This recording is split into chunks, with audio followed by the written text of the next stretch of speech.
Et bonjour à tous, c'est Yann. Donc aujourd'hui, nous allons faire une vidéo de Digimon. Conformément à votre demande, nous allons vous présenter des decklists. Donc je vais commencer cette vidéo en vous présentant le deck vert hybride de la BT7 basé autour d'Ancient Beetlemon. Donc avec du piercing et donc le petit JP Shibuyama. Ensuite, il y aura Guillaume, donc pour son deck expert aussi, qui vous présentera son deck violet. N'oubliez pas, nous avons donc les nouvelles sleeves Digimon qui sont disponibles sur le site. Donc nous avons Imperial Dramon, Gallantmon Bilzemon, Alphamon et Terriermon Lopmon. Il faut absolument les prendre. Voilà, et donc lançons-nous tout de suite dans la decklist. Alors, du coup, on va commencer par les Digi-Egg ou Digitama. En Digitama x4, je joue Yokomon, donc pendant notre tour, s'il est Digiburst, on peut choisir un Digimon et lui donner plus de 1000 jusqu'à la fin du tour. Donc c'est plutôt sympa pour avoir des power-up en plus, et donc vous allez voir pourquoi quand on arrivera au Rookie. Le dernier œuf, c'est Minomon. Effet inhérite, quand on attaque un Digimon adverse, on gagne plus 1000 de DP jusqu'à la fin du tour. Donc vu que c'est un deck vert qui va beaucoup se focaliser sur le contrôle du terrain, on va taper les Digimon et donc des bonus de DP quand on tape les Digimon, c'est toujours cool. Ensuite, nous passons au Rookie. Comme on joue un deck hybride, eh bien on va commencer forcément par 4 Bokomon. Unplay de Bokomon, donc on révèle 5 cartes et on peut ajouter donc un Ten Warrior, et un hybride Ten Warrior et un Tamer depuis ces 5 cartes là à notre main et le reste retourne sous le deck. Et une fois par tour, pendant notre tour, si on digivolue un Digimon sur un Tamer, on gagne 2 memory. Donc ça permet de stabiliser les sorties et de gratter de la memory pour continuer à jouer pendant son tour et donc faire un peu plus de magie. Donc carte vraiment très intéressante et surtout très staple. Ensuite, on a 4 Terriermon, le best boy. Tout simplement, ça empêche l'adversaire de gagner de la memory en dehors des effets de Tamer, donc très intéressant, surtout quand on voit que Bokomon est joué dans tous les decks hybrides. Hammer Spark est joué dans tous les decks bleus, on les voit à 300 km, donc avoir un petit Terriermon, c'est toujours pratique. Suivi de Assistant Terriermon, qui va très bien synergiser donc avec le petit Yokomon qu'on a vu tout à l'heure. Son effet est un Digiburst de 1. On révèle la carte du dessus du deck. Si c'est un Digimon vert, on l'ajoute à sa main. Et sinon, on la met en dessous du deck. Donc ça permet dans un deck qui, contrairement aux anciennes versions de vert, n'est pas si dépendant de la digivolution depuis l'œuf, de tout simplement tirer avantage de cet œuf et donc de faire encore du card advantage, donc de l'avantage de carte en récupérant des ressources, donc des Digimon principalement avec ce deck, pour avancer son plan de jeu. Le dernier rookie qui est joué, c'est un Betamon, donc Unplay. On révèle les 3 cartes du dessus du deck et on peut ajouter soit un Digimon vert de niveau 4, soit un Tamer vert à notre main et le reste est mélangé, enfin est renvoyé sous le deck dans un ordre aléatoire. Donc ça permet dans un deck qui est très axé Tamer, forcément puisque c'est un deck hybride, d'aller chercher donc les pièces de combo dont on a besoin pour commencer à s'installer. Le premier champion est Beetlemon en 4 exemplaires. Donc Beetlemon peut digivoluer sur un Tamer vert comme si c'était un Digimon vert pour le même coup de digivolution que ce qui est indiqué. Avec un effet When Digivolving, donc on révèle le top 5 de notre deck et on peut ajouter une carte hybride et un JP Shibayama parmi les cartes révélées à notre main et le reste est renvoyé sous le deck. Donc ça permet de commencer à lancer sa pile pour monter jusqu'à notre boss tout en stabilisant la sortie tout simplement. Le deuxième champion, Metal Kabuterimon. Comme vous pouvez le voir, il a un coup de digivolution alternative, donc on peut le digivoluer pour 3 sur un rookie ou pour 1 sur un niveau 4, mais il a également une autre digivolution alternative qui permet de le digivoluer sur un Tamer pour un coup de memory de 2. Son effet When Digivolving est très intéressant pour contrôler le terrain, puisque s'il y a donc un hybride ou JP Shibayama dans ses sources de digivolution, on va pouvoir suspendre un Digimon adverse qui a 6000 DP ou moins, qu'on va ensuite pouvoir aller chercher. Le dernier champion, Arbormon, donc le tout premier hybride qui existait dans la couleur, tout simplement. Il dit qu'on peut le digivoluer sur un Tamer vert, comme si c'était un Digimon de niveau 3. Voilà pour la ligne de champions. Et donc nous passons aux ultis avec Rhino Kabuterimon, le meilleur niveau 5 du deck. Donc qui digivolue pour 3 sur un Digimon de niveau 4, ou si on digivolue sur un Digimon qui a un Tamer dans ses sources, le coût sera réduit de 2, donc ne coûtera plus que 1 à digivoluer, donc ce qui va être très intéressant pour arriver encore plus rapidement au boss final. Un effet super cool, donc quand on va attaquer, si on a un hybride ou un insectoïde dans les sources de ce Digimon, on peut digivoluer donc en un Digimon insectoïde ou Ten Warrior depuis notre main pour un coup de memory de 3. Pendant qu'on va attaquer, on va pouvoir passer sur le boss du deck pour un coup de memory de 3, ce qui va être très intéressant puisque normalement son coût de digivolution est de 5. Et donc commencer à avoir tous les effets cool, tout ce qui va être piercing et compagnie. Ensuite, les autres niveau 5 que nous avons 2 Blossomon, toujours la Digisorption, l'un des meilleurs keywords du jeu tout simplement, qu'on peut suspendre un Digimon pour réduire le coût de digivolution de 3, donc basiquement une digivolution gratuite, toujours piocher une carte et s'avancer dans le plan de jeu, c'est toujours bien. Et le dernier, le Argomon, qui a aussi une Digisorption 3, mais un Inherit aussi, qui est plutôt pas mal. Au moment d'attaquer, on peut jouer un Digimon vert de niveau 3 depuis notre main, donc en suspend, donc engagé, gratuitement, donc ce qui va être très utile avec Terriermon et Betamon, puisque Terriermon va pouvoir tout simplement lock les effets de memory en dehors des timers de l'adversaire, et Betamon, ça va déclencher son on-play, donc on va pouvoir aller chercher donc, tout ce qui est Digimon et timer en plus pour continuer notre plan de jeu. Voilà pour les ultis, et donc on va passer au méga. Le voici, le voilà, le Beetleborg, le boss monster Ancient Beetlemon. Pendant notre tour, une fois par tour, quand un Digimon avec Ten Warrior ou hybride delete un Digimon adverse et survit, on peut trash la top card du stack de security adverse. Donc ça va permettre en fait de réduire les sécurités adverses sans déclencher les effets de sécurité, ce qui est extrêmement intéressant. Un effet on deletion qui permet de poser un hybride de niveau 4 ou moins depuis la main au moment où il est delete. Ensuite, on passe au deuxième Enchant, donc Enchant Troymon. Donc pendant le tour adverse, si un Digimon adverse attaque, on peut suspendre jusqu'à 2 autres Digimon qui n'ont pas bloqueur et on deletion, toujours poser un hybride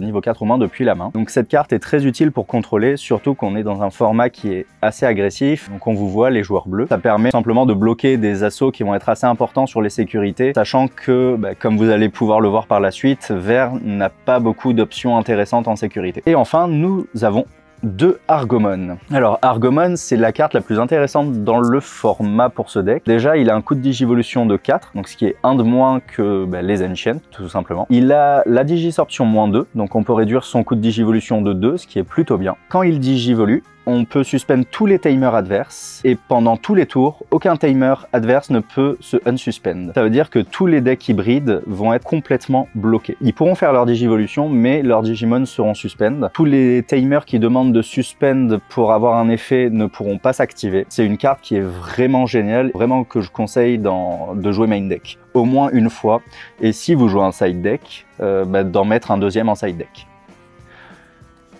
Voilà pour les mégas. On va passer aux Tamers maintenant. Nous avons 4 JP.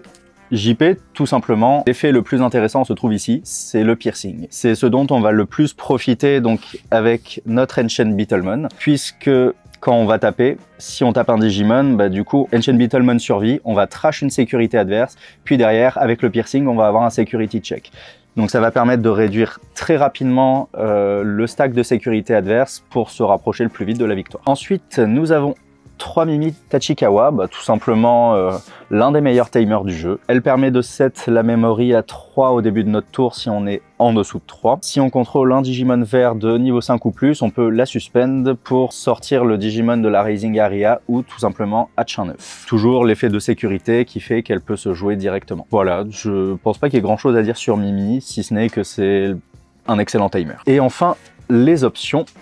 Donc nous avons 2 Green Memory Boost. Donc au moment où on la joue, on révèle les 4 cartes du dessus de notre deck. On peut ajouter un Digimon vert à notre main. Le reste est renvoyé sous le deck dans un ordre aléatoire. Son deuxième effet, le delay. On peut l'envoyer depuis le terrain au cimetière pour gagner 2 de memory pour le tour. Et l'effet de sécurité, on la met directement sur la Battle Area. Donc ça permet de gagner toujours un petit peu plus de memory pour avoir toujours des moves supplémentaires pendant nos tours et continuer à jouer. La dernière option, Thunder Laser. Si on a un Digimon avec hybride ou Ten Warrior, on peut suspend un Digimon adverse, tout simplement. Effet de sécurité, on ajoute cette carte à notre main. Pour 1, on va pouvoir aller chercher les Digimon adverses qui nous gênent. Tout ce qui va être, par exemple, les Digimon qui empêchent la réduction de coût de digivolution. Tout simplement des Gazimon, Terriermon et compagnie. On les suspend et derrière, avec Ancient Beetlemon, on va pouvoir aller les chercher, trash une sécurité et si on a le piercing, ce qui est quand même le but du deck, on va faire un security check supplémentaire. Vraiment très utile. Possibilité d'en jouer 3, 2 ça me semble correct. Après, vous pouvez faire vos tests et n'hésitez pas à mettre en commentaire aussi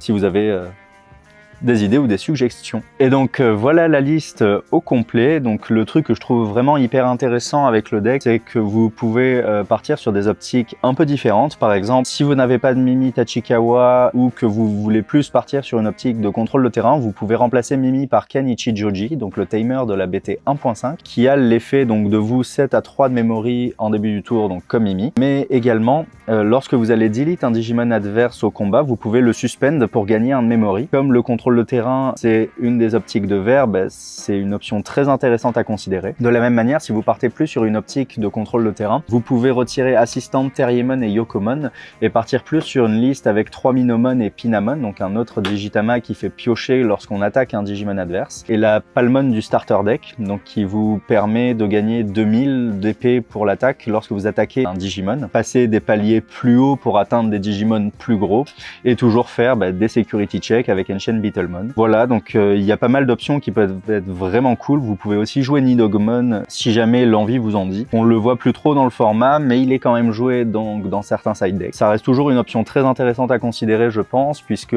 plus beaucoup de gens tournent autour, et donc ça peut toujours prendre par surprise. Voilà pour la liste. Donc n'hésitez pas à laisser des commentaires à ce sujet, si la liste vous plaît ou pas. L'avantage, je trouve, de ce deck, c'est que c'est un deck qui est vraiment viable compétitivement et surtout extrêmement accessible. Comme vous pouvez le voir, il n'y a aucune SR main deck, juste peut-être Mimi qui est un peu compliqué à trouver à l'heure actuelle, mais ça va. Voilà, pour une trentaine d'euros, vous pouvez avoir un deck viable avec, comme je vous l'ai dit, des options intéressantes en rechange, on va dire. Si vous jouez Ken, du coup, vous n'avez pas forcément besoin de jouer 3 Mimi. Si vous en avez qu'une, vous mettez 2 Ken à côté et ça fonctionne très bien. Voilà pour moi. Donc ça va être au tour de mon collègue Guillaume qui va vous présenter donc son deck violet. Donc je vous dis à très bientôt sur la chaîne de Parkedge. Et surtout, n'oubliez pas, achetez ces sleeves. Et on enchaîne tout de suite avec mon petit deck Litmon Loop, la petite update avec la BT6 et la BT7, donc qui ont apporté de nouveaux joujoux pour Litmon. C'est une decklist encore une fois un peu plus expert,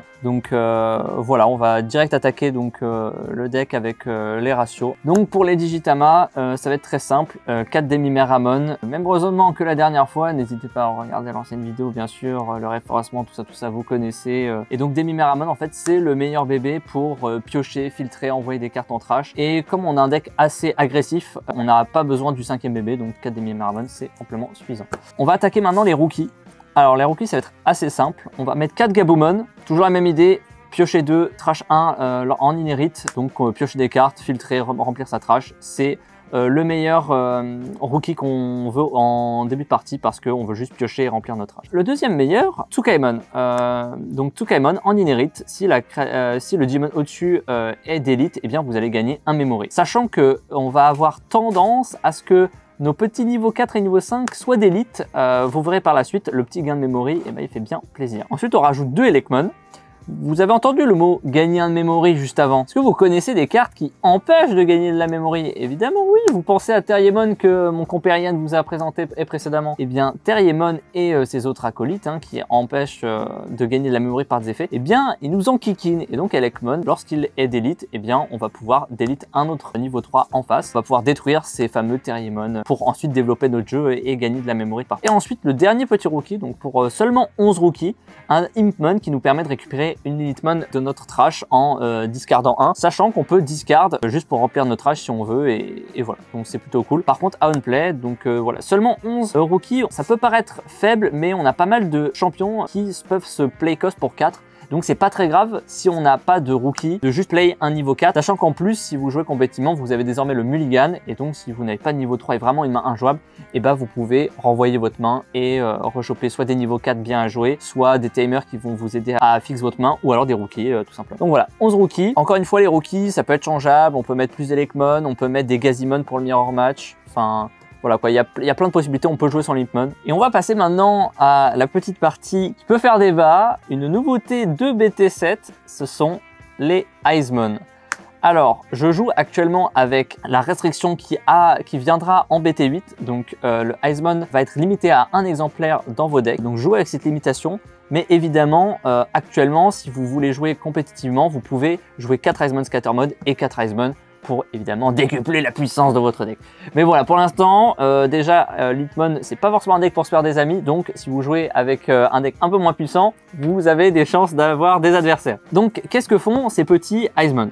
Alors, Scatter Mode, c'est celui qui va lancer un peu tout votre deck. Le fameux play cost qui coûte que 4, donc c'est pas grave, même si on n'a pas de rookie, on peut le jouer pour 4, ce n'est pas très grave. Et donc lorsqu'il est d'élite, vous piochez 3 et vous trashez 2 de votre main. Donc ça vous permet de filtrer beaucoup de cartes dans votre main, de remplir votre trash. On va pouvoir vraiment avoir les pièces de combo qu'on veut, défausser les cartes qu'on veut. C'est une très bonne chaîne avec Tsukaimon et avec Gabumon, parce que du coup Gabumon, bon, on va piocher des milliards de cartes et défausser des milliards de cartes. Et pareil pour Tsukaimon, vu qu'il va être d'élite en attaquant la security, eh bien, vous allez gagner un memory. Donc, vous aurez investi 0 pour le rookie pour l'évolution, 2 pour l'évolution de Iceman Scatter Mode. Puis après, quand il va être d'élite, vous allez regagner memory. Donc, en fait, pour un investissement de memory, vous avez infligé un damage et vous avez pioché 3, défaussé 2.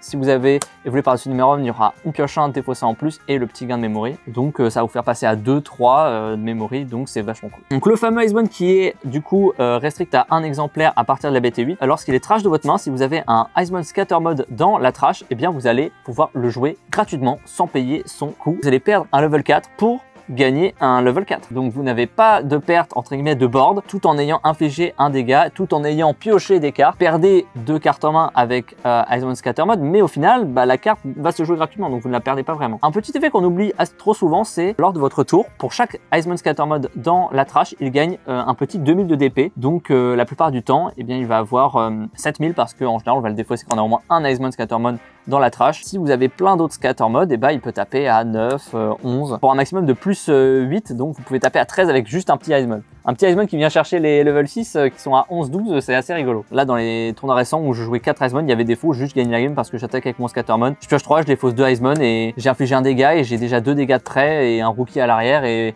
je vais juste trop vite. Ah, donc ça, c'est les Iceman package très puissant. Là, on va se rajouter un petit package supplémentaire, c'est le package BT6. Du coup, cette fois-ci, les packages Ginkakumon et Kinkakumon. Donc là, le Ginkakumon promo. Que fait cette magnifique chaîne? Alors, je vais commencer par les 2 acolytes qui ensuite permettent de former le Ginkakumon promo. Kinkakumon a un effet très intéressant en inherit pour nos decks. C'est lorsque le Digimon qui est au-dessus d'elle en évolution attaque, et bien vous allez pouvoir trash une carte de votre main et d'élite un rookie de niveau 3. Toujours la même idée, les rookies niveau 3 qui nous empêchent de gagner de la memory, on les aime pas, on les détruit. Merci Kinkakumon. Ensuite, Ginkakumon en inherit, lorsque on trash une carte de notre main par un de nos effets, eh bien on peut gagner un petit memory. Donc ça c'est super pratique encore une fois pour extend nos plays. Et maintenant vient notre ami Ginkakumon Promote qui on play va vous permettre de prendre autant de Ginkakumon et de Kinkakumon que vous désirez la trash, enfin un maximum. Si vous avez Ginkakumon et Kinkakumon en un exemplaire dans votre trash, et bien vous allez pouvoir les mettre directement en source. Et lorsque vous avez les deux, donc on play vous mettez les deux en dessous. Et si vous avez pu mettre les deux, et bien vous gagnez un memory et vous piochez une carte. Donc en soi vous avez payé 6, mais vous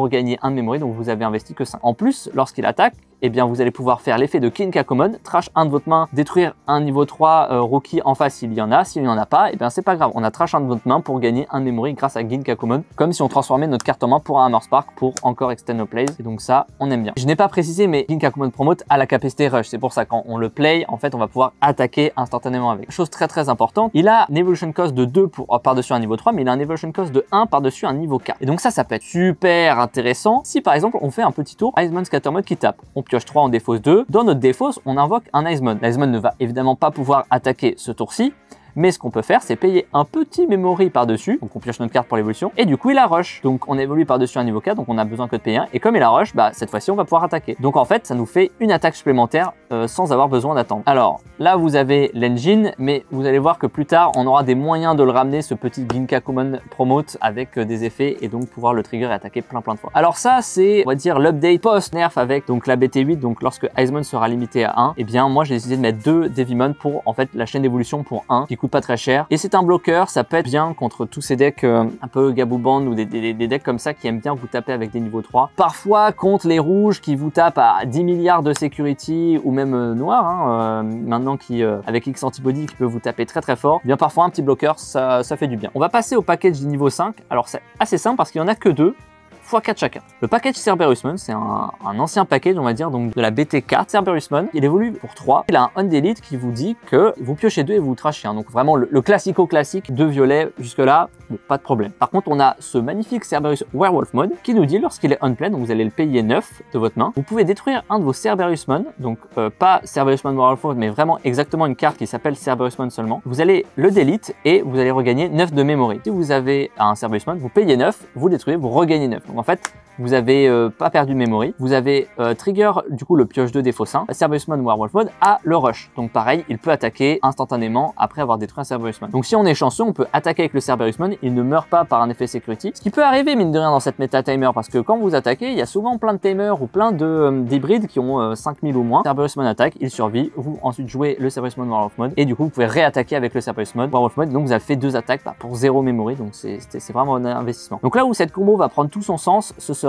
après avec les timers et vous allez comprendre pourquoi. Quel serait un deck Lilithmon Loop sans Lilithmon? Au bout d'un moment, je pense vous la connaissez, mais lorsque vous les évoluez, donc pour 3, vous pouvez reprendre 2 options de votre trash si vous avez au moins 10 cartes en trash, 2 options violettes, je précise. Une fois par tour, lorsque vous activez une option, peu importe la couleur cette fois-ci, eh bien vous gagnez 2 memory. Ce qu'on va vouloir viser avec nos decks, c'est début de notre tour, avancer à un niveau 5 et ensuite pouvoir avoir 3 de memory pour évoluer par-dessus un niveau 5. Que cela reste notre tour, on reprend des options et après on peut utiliser des options pour gagner de la memory avec Lilithmon et faire un tour assez long. Donc ça c'est le but du deck et Lilithmon va nous reprendre nos options qui viendront après, mais je pense que vous les connaissez déjà un peu. Alors on a Lilithmon qui est on va dire le seul niveau 6 qu'on veut évoluer, mais avec les Icemon, Scattermon, et ben on pioche tellement, on filtre tellement qu'en fait on va souvent l'avoir et si vraiment on n'a pas eu de chance qu'elles étaient toutes en security, ben on a le petit Impmon qui est entre guillemets une 4e Lilithmon au cas où on la trash. Donc ça c'est la Lilithmon qu'on va voir évoluer. Et ensuite on a un autre niveau 6 qui est sorti du coup dans la BT7, Nidogmon. Donc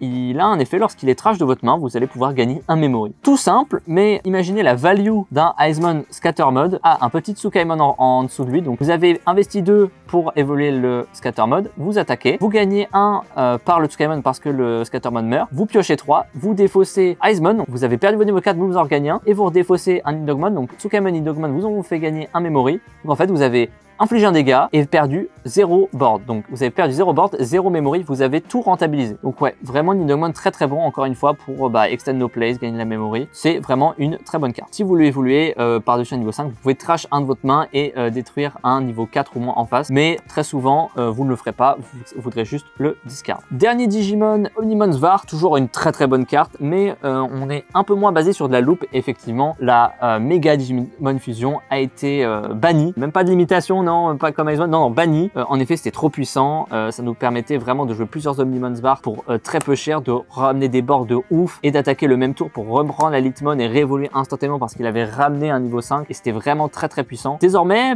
on va le payer pour 6. Il y a des fois où on arrivera à ce que ça reste nos tours malgré le fait qu'on ait payé 6 parce qu'on a gagné beaucoup de mémoire avec Lilithmon, mais aussi parce que Omnimon Svar va pouvoir nous ramener Ginkakumon Promote. Donc si on en ramène 2 et qu'on a les 2 autres acolytes, et les 2 vont nous faire regagner 2 de memory. Donc en fait, on aura investi que 4 pour l'Omnimon Svar, tout en ayant 2 cartes avec Rush, donc on va pouvoir infliger 2 dégâts gratuitement et regagner 2 de memory parce qu'on va activer l'effet des Ginkakumon pour redéfausser et regagner des memory avec Ginkakumon. Donc voilà, ça nous permet de faire beaucoup d'attaques. Si on n'a pas toute la chaîne, on peut ramener un Ginkakumon Promote et un Cerberusmon. Et du coup, si on a ramené un Cerberusmon, il ne pourra pas attaquer ce tour parce qu'il n'a pas Rush, contrairement à Ginkakumon Promote. Mais si on a un Cerberus Werewolf Mode en main, eh bien on ramène un Cerberusmon avec Svar, on joue Cerberusmon Werewolf Mode de notre main, on détruit le Cerberusmon et on peut attaquer avec Werewolf Mode. Donc le Svar peut nous ramener 2 attaquants concrètement. C'est vraiment très fort. Pour les options et les timers, eh bien on va attaquer le méga timer. On le voit un peu partout, ce petit analogue, le prix de l'analogue alternate, je ne sais pas si vous l'avez vu, mais il est monté à des hauteurs faramineuses. Et donc voilà, 4 analogues. Donc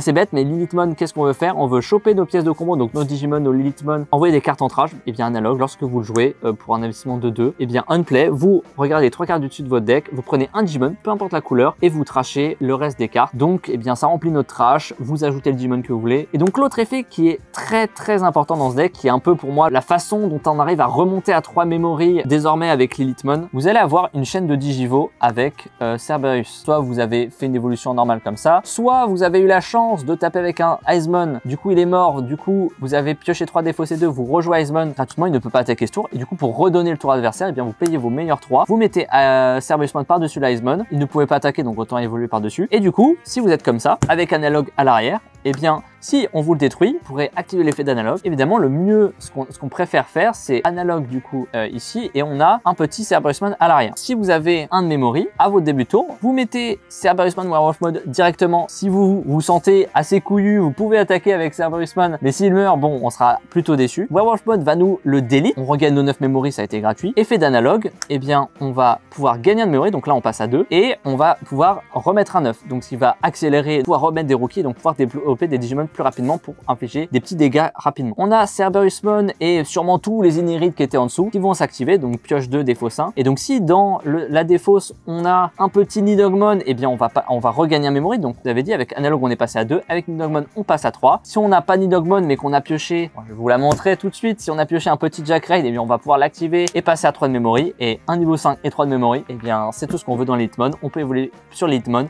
reprendre nos Jackraid, nos options, et derrière on peut s'amuser et gagner plein de memory. Donc analogue, eh bien c'est vraiment une très bonne carte. En plus, plus vous en avez, eh bien plus vous gagnez de memory quand vous délitez vos Digimon niveau 5 ou plus. Donc vraiment très bonne carte. Ça accélère le deck, ça stabilise le deck. Du coup, je l'ai cité, Jackraid, notre meilleur ami pour 0. Vous gagnez un memory pour chaque 10 cartes dans votre trash. Dans cette version avec les Iceman Scatter Mode, on va très vite vider nos decks. Piocher 3, discard 2. Ensuite, Gabumon qui s'active, pioche 2, trash 1. Vraiment, ça allait très vite. Et donc, il y a beaucoup de parties où je me retrouve en fin de partie à faire des Jackraid qui me donnent 3 de memory. D'où l'importance de détruire les rookies à 3 en face pour pouvoir faire des Jackraid qui vous donnent 3 de memory. Mais bon, voilà, en général, au début, vous allez gagner 1, ensuite, vous allez gagner 2 assez rapidement. Et le 3, c'est plus fréquent qu'avant pour notre plus grand plaisir. Mais voilà, Jackraid x4. Avant, j'en jouais que 3, mais vraiment là, maintenant, le deck se base un peu moins sur l'Hitmon et parfois, vous pouvez juste tuer avec des Icemon et des Cerberus Mon et des Ginkakumon.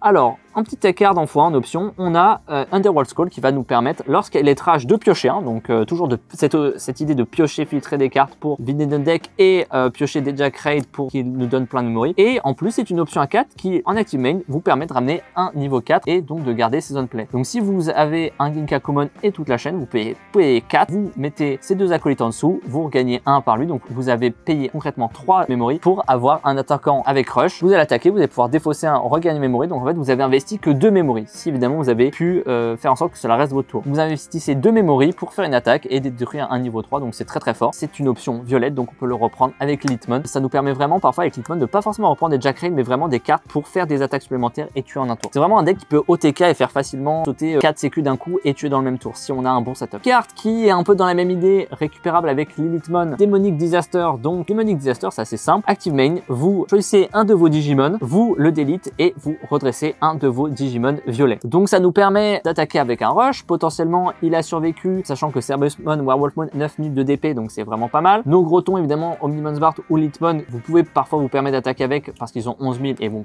Omnimon Bart il a 15 000, donc on vous tapez quasiment quoi qu'il arrive. Et donc, vous allez pouvoir delete un de vos Digimon et redresser un Digimon qui pourra réattaquer. Sachant que si vous avez un analogue qui n'a pas pu proc son effet parce que vous n'avez pas eu le paquet Cerberus Mon, vous pouvez très bien faire j'ai une Hitmon avec Cerberus Mon normal ou un Werewolf Mode qui était là. Vous attaquez, elle a survécu. À côté, vous avez un autre Digimon avec Rush, donc un Ginkakumon ou un autre Cerberus Mon. Vous pouvez tout simplement faire Demon Disaster pour 1. Je détruis l'Hitmon, je relève Werewolf Mode, il pourrait réattaquer parce qu'il a Rush. J'ai détruit un Digimon de niveau 5 ou plus avec des sources, donc je vais pouvoir l'abaisser, regagner un memory. Donc voilà, le Demonic Disaster, c'est une carte assez flexible qu'on va pouvoir utiliser pour débloquer pas mal d'attaques. Dernière carte, win rate 60%, qui est un peu le remplacement de Mega Digimon Fusion. Vous n'avez pas besoin de timer blanc pour activer cette carte. Vous payez 2, vous défaussez une carte qui a la même couleur que le Digimon sur lequel vous voulez évoluer. Donc imaginons on a une Hitmon, et bien on va pouvoir payer 2, regagner 2 avec l'Hitmon parce que ceci est une option. On va pouvoir réduire de 4 le coût de Digivo de notre prochain Digimon, donc, en défaussant une carte de la même couleur que l'Hitmon. Donc on va activer win rate, défausser une carte violette, hein, on s'en fiche, on défausse ceci. Et on peut payer Svart ensuite pour seulement 2 memory. Donc en fait on a investi 2 mais on les regagne avec l'Hitmon. Donc en fait on peut faire un Omnimon Svart pour seulement 2 memory. Et donc on va peut-être pouvoir attaquer le tour même avec. Et voilà. En plus en effet security, on peut tout simplement ajouter cette carte en main. Donc voilà. Le x1, c'est pas forcément une carte que vous êtes obligé de jouer. On peut aussi la jouer en plusieurs exemplaires et se baser un peu sur une version différente. Je trouve que c'est une bonne carte. x1, c'est un peu la méga Digimon Fusion, si on l'a c'est bien, si on l'a pas c'est pas très grave. C'est pas forcément un side mais c'est des idées possibles. Donc ce serait un autre Omnimon Bart avec des win rate 60% en plus, donc ce serait une version un peu plus late. Vous pouvez abuser un peu plus de l'engine Ginkakumon et vraiment détruire les niveaux 3 adverses, donc les Memory Choker, les rookies qui empêchent de réduire les coûts d'évolution. Encore une fois, qui empêche du coup no win rate 60%. Évidemment, si vous voulez vous faire des ennemis, vous pouvez jouer les Iceborne évidemment encore pendant la BT7. Et ensuite, petite tech card qui, ma foi, est vraiment pas mauvaise. Cette petite option qui va vous permettre de ramener un niveau 5 en gardant son unplay. Et donc, eh bien, ça va nous permettre, au lieu de faire un banal, me direz-vous, j'ai un Cerberus Mon, je paye 9 pour regagner 9, eh bien, vous pouvez faire, ceci est dans votre trash, je paye 8 et je regagne 9. Donc, en fait, ça vous fait gagner un mémo. Donc ça, c'est vraiment une bonne carte. En plus, c'est une option violette, donc récupérable par Litmon. C'est une option jouable dans le deck. Voilà, c'est très bien. Et ensuite, dernière carte, c'est tout simplement un petit Mastémon qui va vous permettre de passer outre les tamers et les options en security et même les gros Digimon qui ont beaucoup d'épée pour vraiment infliger un dégât à distance, ramener un niveau 4 et donc vous gardez son play. Donc vous pouvez ramener un Ginkakumon et encore une fois, et bien si vous avez la chaîne, et bien vous pouvez ramener le Ginkakumon, regagner un de memory. Donc en fait, vous imaginez on a 3 de memory, bien on va pouvoir payer 4, ça passe à un chat adversaire, on invoque Ginkakumon promote, on met ses 2 acolytes, on les met en dessous et donc du coup on regagne 1, donc ça repasse à 0 et donc ça reste notre tour. Et du coup on peut attaquer avec Mastémon, attaquer avec le Ginkakumon promote, donc ça nous fait 2 attaques. En plus le Mastémon a enlevé une security, donc on a infligé 3 dégâts d'un coup et donc ça peut finir des games tout seul. Bien voici ma decklist dans son intégralité, bien display comme il faut. Donc voilà, vous pourrez voir, vous avez tous les ratios devant vous si vous voulez juste la decklist. Encore une fois, si vous voulez vous faire des ennemis dans cette méta B7, vous pouvez mettre plus d'Icebone. Vraiment un deck ultra plaisant parce que vous pouvez vraiment faire des tours à rallonge qui va vous permettre d'attaquer plein de fois entre les Ginkakumon Promote, les Cerberus Werewolfmon, les Jack Raid que vous allez pouvoir recycler avec Litmon et donc vous allez pouvoir gagner plein de memory. Ça fait vraiment des OTK assez vénères. C'est bête mais je trouve ça assez plaisant. Alors évidemment, il faut faire attention parce que les méchants en security peuvent annihiler tous vos plans. Un Ice Wall est vite arrivé malheureusement. Mais voilà, deck très plaisant, un peu technique à jouer, mais vous piochez plein, vous trachez plein, donc voilà, vous avez vraiment cette sensation de faire plein de choses dans votre tour et de pas être, on va dire, inactif. Donc ouais, moi j'ai trouvé ça super plaisant, assez stable mine de rien, grâce au Iceborne Scattermod et l'Analog Boy qui filtrent et peuvent se jouer tout seul pour 4 ou pour 2. Decklist cool, et puis voilà, j'espère que vous pourrez l'essayer chez vous, et puis me dire ce que vous en pensez, quel ratio vous changeriez peut-être. Voilà, j'ai déjà présenté quelques options, vous pouvez rajouter dans votre deck et modifier, mais voilà, j'espère que ces decklists vous aura plu. Et bien merci à vous d'avoir regardé ces 2 decklists dans cette vidéo, donc des petits decklists experts, j'espère qu'il y en aura pour tous les goûts, entre du vert contrôle assez budget mine de rien, qui va vous permettre de déstabiliser votre adversaire et de tuer ses Digimon, et un deck un peu plus explosif avec Litmon et ses options multiples. Voilà, j'espère que ça vous aura plu, que vous pouvez peut-être commenter, nous dire quel deck vous avez préféré, quel est votre style de jeu préféré. Selon les plays, on préfère des decks qui font beaucoup de choses dans leur tour avec Litmon, ou plutôt un deck un peu plus chill mais qui enquiquine l'adversaire. Donc voilà, c'est à vous de nous dire. Peut-être vous préférez juste les Digimon jouer. Moi voilà, Litmon j'aime beaucoup, Impmon je trouve super classe pour un rookie. Donc voilà, dites-nous lesquels Digimon vous avez préférés, et puis nous on se retrouve dans de prochaines vidéos, notamment peut-être les updates qu'on pourra faire avec la BT8, et puis voilà, tout simplement à la prochaine sur Parquet TCG.